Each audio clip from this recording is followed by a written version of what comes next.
Olá, profa, tudo bem?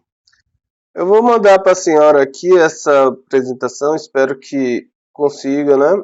Para não precisar atrapalhar a senhora. Acredito que com essa apresentação via vídeo, a senhora consiga avaliar, né, o meu trabalho, se precisar ter que marcar algum dia, algum horário, então fica mais fácil para a senhora me avaliar. Por isso que eu decidi fazer em forma de vídeo essa apresentação. De qualquer sorte, né, esse trabalho é uma análise de espectroscopia de um 4-diodopiridina e vai ser para a professora doutora Lourdes Cardoso e professora doutora Kaline Gomes, do PGQ da UNEB. Então, estou meio com Covid, então estou meio com a vozinha ruim, mas espero que dê para entender minha voz durante a apresentação. O trabalho que eu vou apresentar foi através da lida desse artigo de uma revista muito importante e de uma editora muito importante também. De certa forma, esse trabalho me chamou muita atenção, porque existe uma estrutura muito próxima com que eu trabalho, e além disso, existe uma aplicabilidade inédita que eu não tinha ouvido falar antes, que é a parte de antimicrobial, né? Utilizar essas substâncias para ações antimicrobiais, né? Fazer fármacos e testar para ver se eles são efetivos contra fungos, bactérias. Então, é interessante esse trabalho porque me chamou a atenção devido a isso. Além disso, é um trabalho que apresenta bem didaticamente a estrutura e os picos específicos.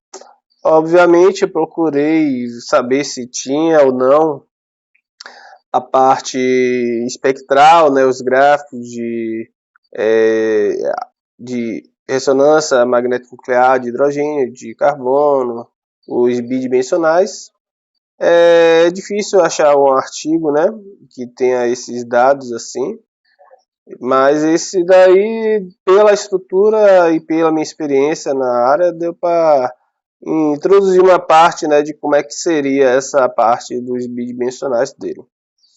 Então, esse artigo ele trabalha a síntese de alguns compostos que possuem, né, alguns grupos específicos ligados a ele, como tretazolol, o grupo quinolina e o grupo acridina. Ele fez um teste para avaliar a atividade, né, fez uma triagem antimicrobiana. Certamente é uma análise ainda inicial e que ainda precisa de investigações adicionais. Mas, de certa forma, né, chamou bastante atenção que ele fez diversas análises para avaliar isso. Como o meu trabalho aqui é focado mais na análise de ressonância, de carbono 13 e de hidrogênio e infravermelho, eu não vou focar nessa parte das atividades, né, microbianas. Mas eu posso sim mandar para a senhora, caso queira, né, esse artigo para a senhora aprofundar mais sobre o tema. Então, temos aqui o exemplo 1, na qual a gente vai ter a síntese de Hunt, utilizando como solvente o etanol e o micro-ondas. No meu trabalho especificamente, eu não uso etanol, eu utilizo água. E atualmente estou investigando a utilização do micro-ondas na síntese, né? De qualquer sorte, a minha estrutura é muito parecida com essa na parte de baixo, né? Que é a estrutura da 1,4-diodopiridina. O que muda vai ser o R1 e o que está ligado ao anel aromático, né? A região que está ligada ao tretazolol.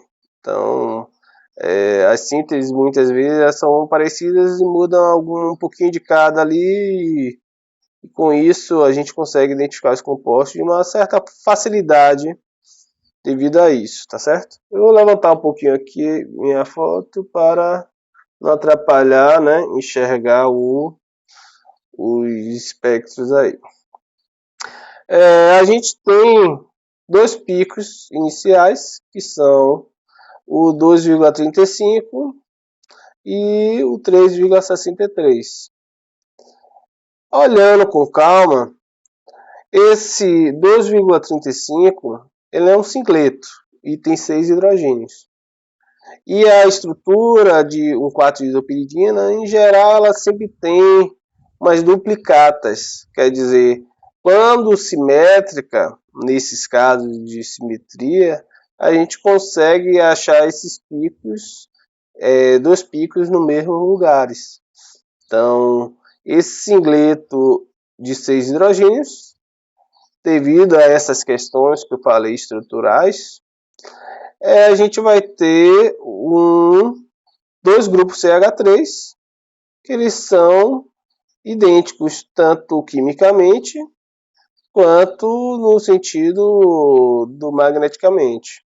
Enquanto que aqui também a gente vai ter uma coisa parecida, que é um 3,6 singleto, 6 hidrogênio, e aí com isso a gente analisa, ó, temos dois CH3, só que estão em ambientes distintos.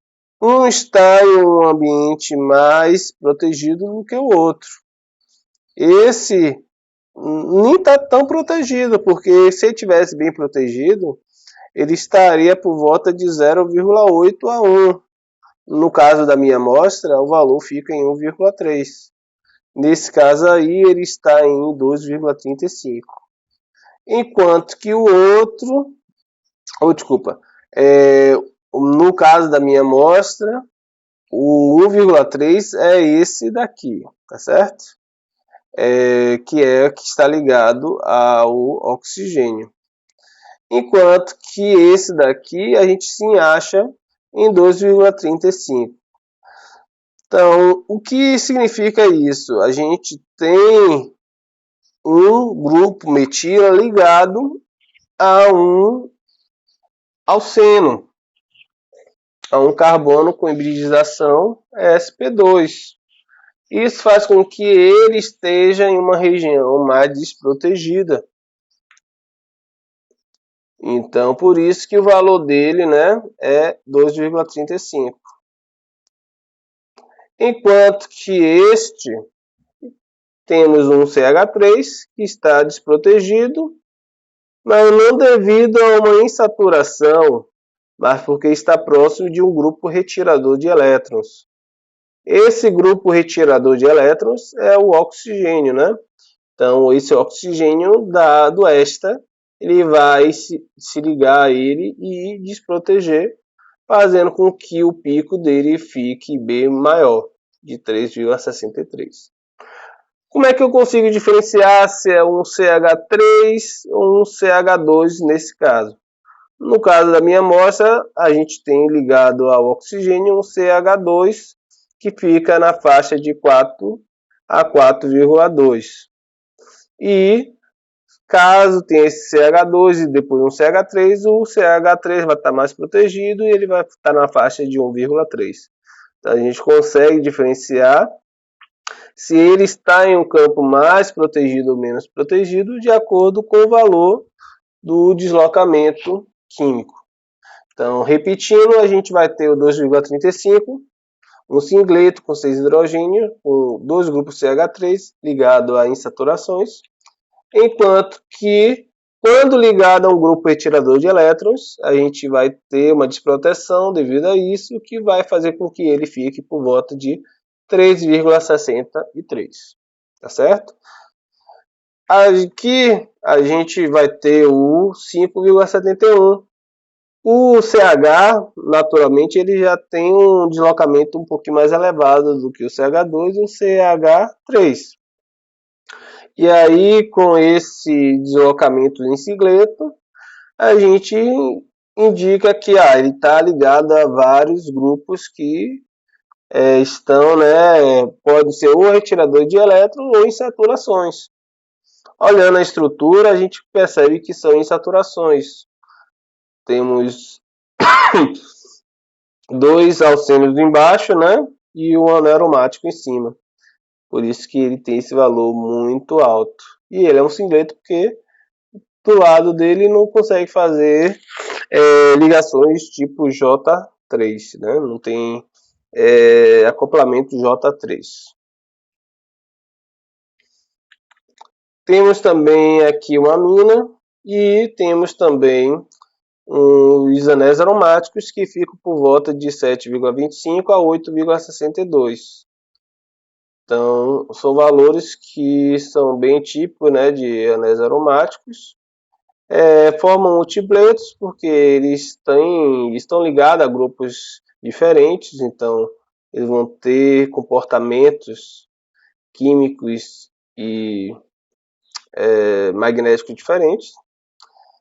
Quanto mais próximo tiver do grupo tetazoló, mais já ia pausar aqui o vídeo por causa do cachorro, às vezes ele late um pouco.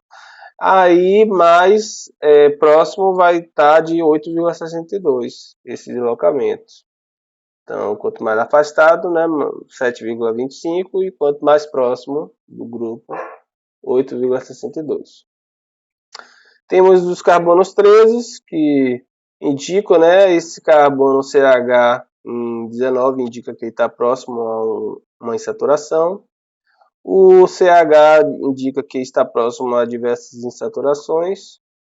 O 50,92 indica aqui que ele está ligado diretamente ao oxigênio. É engraçado analisar isso porque quando é um metila, fica em 50,98 aí, nesse caso. E no caso de ser um CH2 ligado ao oxigênio, vai estar por volta de 60. Então, são valores típicos, né, que a gente encontra nessas 1,4-diodopiridina. Temos também um carbono sp2 ligado a uma carbonila, que fica em 99. Temos diversos carbonos, nesse caso aí, aromáticos, que ficam entre 116 a 130, 146 nessa faixa. Então, os aromáticos são até 137.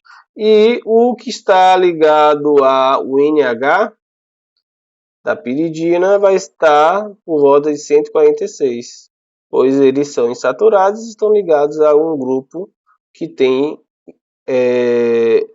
como principal, né, característica que eles são retiradores de elétrons. Nesse caso aí fica em 146. E quando a ligação ainda é dupla, perceba que ocorre um levelamento de 146 vai para 147. Então, é bem interessante, através dessa estrutura, né, avaliar esses valores de carbono 13. Temos aí a carbonila em 567 e aí temos o massa, né, o M mais H mais em 394. Então indica, né, que o valor, né, da pico M mais H mais vai ser esse valor aí para essa estrutura específica.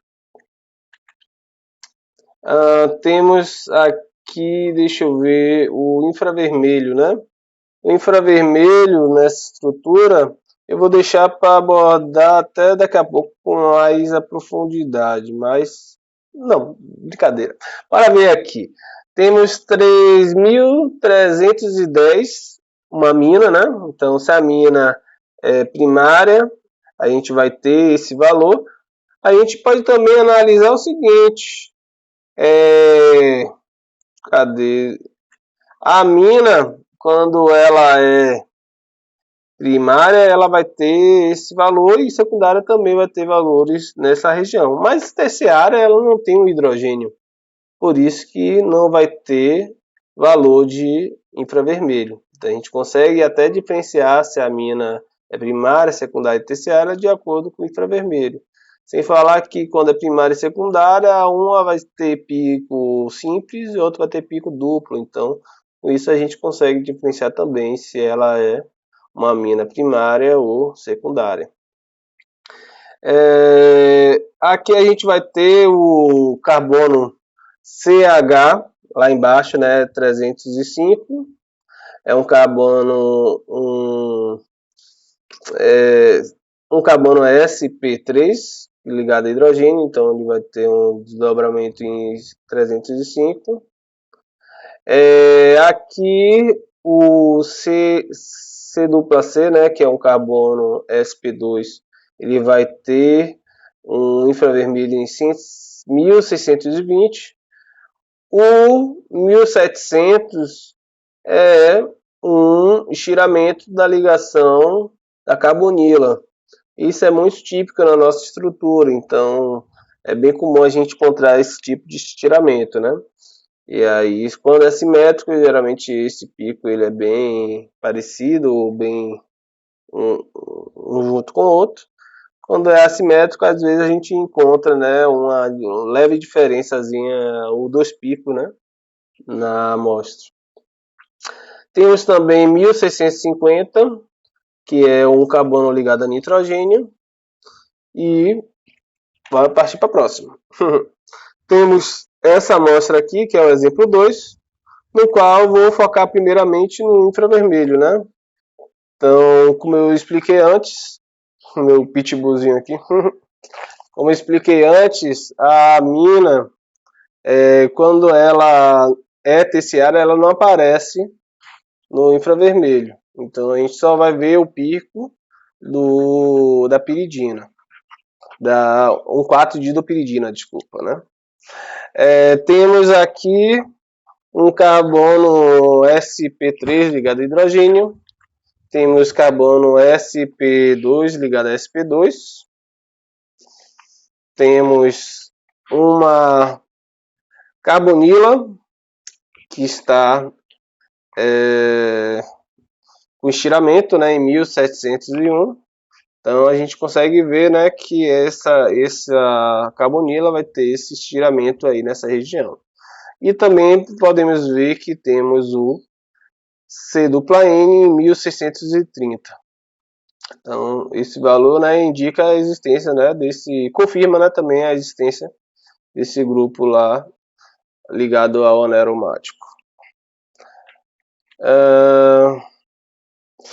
Analisando o COSE, homonuclear correlation spectroscopy, a gente pode analisar que assim, o próprio artigo não chegou a dar um COSE, então foi difícil não foi difícil, né, para o artigo, não estava evidente, mas analisando a gente consegue perceber que temos o J3, né, analisando a estrutura aí. O 10 só está próximo de um carbono hidrogenado, ele só vai poder fazer COSE com o 11. O 11 vai poder fazer o COSE com o 12 e o 10. O 12 pode fazer com o 11 e o 13. E o 13 só vai poder fazer o COSE com o 12. Isso porque o COSE é só acoplamento entre carbono vicinais de J3. Então não tem acoplamento de J4 nem de J5 pelo COSE. Então, analisando nessa parte dos carbonos ali de cima. Já embaixo a gente vai ter também o COSE entre o 21 e o 20, entre o 20, o 21 e o 19, e 19 com o 20. Tá certo? Interessante ressaltar que esse deslocamento, esses carbonos, desculpa, esses hidrogênios presentes em 21, 20 e 19, eles são carbonos proquirais, pois se você substituir um desses hidrogênios do CH2 por um deutério, aí a gente percebe que acaba formando um carbono quiral.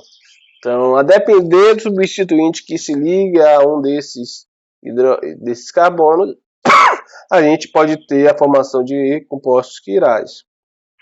Assim como no 14, muitas vezes a gente consegue também perceber a formação de quiralidade, né? Então, em alguns artigos a gente vê trabalhos abordando a questão de CS ou CR, né, de acordo com o carbono 14. Então, é bem comum a gente ter isso daí presente, principalmente quando tem um certo bloqueio na rotação da ligação do 14 ao carbono 6. Quando tem um certo bloqueio devido aos grupos ligantes, tanto no carbono 12 e no 24, a os carbonos orto do anel aromático, a gente pode ter um certo bloqueio que impede a livre rotação dessa ligação química. Então isso daí é muito importante até para entender que a depender do grupo que esteja ligando, a gente tem sim um certo bloqueio e com isso a gente tem a formação de certas quiralidades aí na estrutura.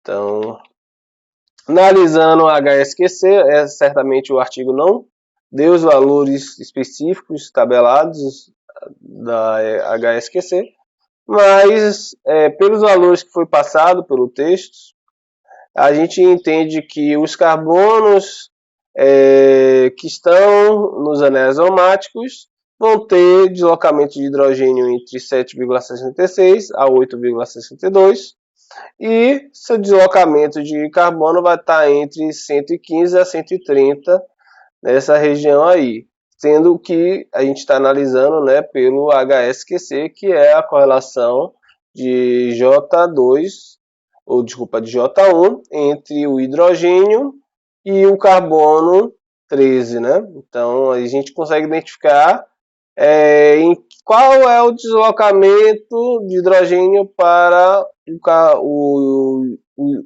hidrogênio, né, que está ligado ao carbono 13, né?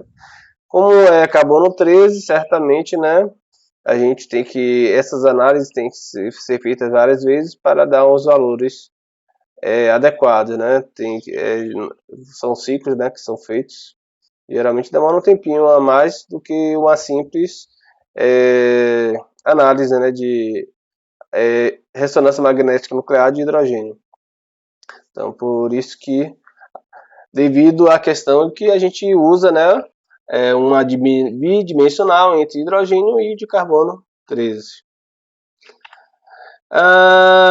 Desculpa. Temos também aqui no 19, 20, 21 e 27, desculpa, 19, 20, 21, o deslocamento de hidrogênio do carbono, né, que tem 50, 50, 50 aproximadamente, né, são os valores próximos de 50 eles, e o deslocamento de hidrogênio deles fica na faixa entre 1,76 a 2,65.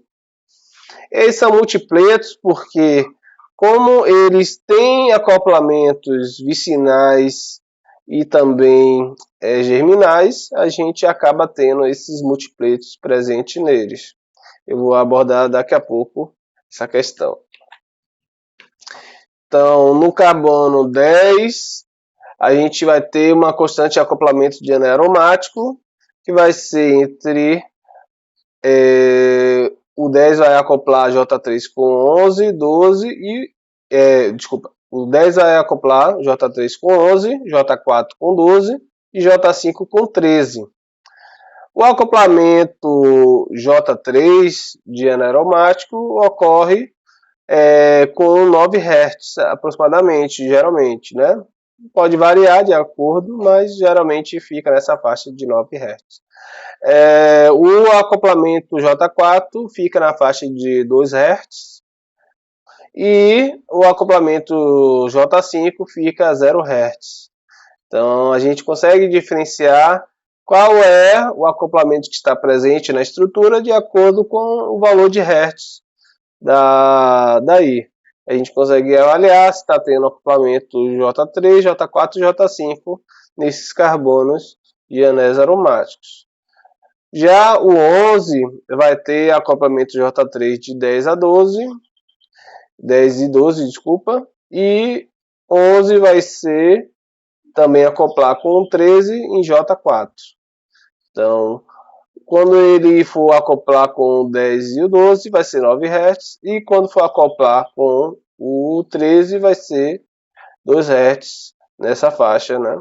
Aproximadamente. Já o 12 ele vai acoplar com o 11 e o 13 em J3, 9 Hz, né? E o 12 também vai acoplar com 10 em J4, que é 2 Hz.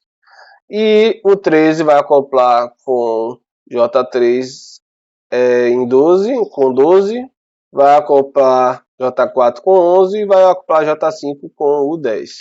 Então, com isso a gente consegue, né, destrinchar, né, a parte da cadeia do anel aromático, né, principalmente essa região ali de cima. A constante dos acoplamentos dos carbonos proquirais, né, 21, 20 e 19, a gente vai ter acoplamentos, né, que vão ser ou acoplamento germinal ou vicinal. Germinal ocorre no mesmo carbono e o vicinal ocorre com o carbono vizinho. Então, o germinal vai ser J2 e varia entre 0 e 30 Hz, sendo comumente encontrado em 14 Hz.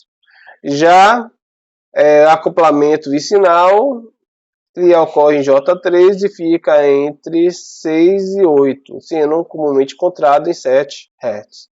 Então a gente vai ter esses dois valores de J presente na estrutura 21, 20 e 19. Então, com isso também a gente consegue destrinchar e ver quais são qual pico é de quem, né? De acordo com esses valores de J. Considerando que eles são proquirais, se a gente substituir eles por qualquer outro hidrogênio deutério, a gente vai ter a formação de compostos quirais. De certa forma, né, a depender de que grupo se ligue a cada um deles, a gente vai ter ou não a formação da quiralidade. Comumente encontrada essa quiralidade no carbono 14, né? Então, em alguns artigos ocorre essa formação mesmo da quiralidade do carbono 14, né? Acho que já expliquei também, né? Devido à questão de impedimento estérico e a rotação 14 e 6, né? Então, só confirmando, né? Que em alguns casos a gente tem esse impedimento aí. Aí temos as referências dos artigos. Peço desculpa o cachorro ter atrapalhado um pouquinho a apresentação, né? Quando chega esse horário, eles gostam de passear, me chamam para passear. Como eu estou de Covid, eu não posso nem passear com ele, né? Vou ver se eu boto uma máscarazinha e levo um pouquinho eles. Mas, de certa forma, espero que tenha sido um pouco didático, né? Essa questão da explicação. Não tive os valores certamente de COSE, mas através da experiência, né, da análise, deu para eu fechar aí uma ideia de como é que seria. Então, tchau, tchau e até a próxima.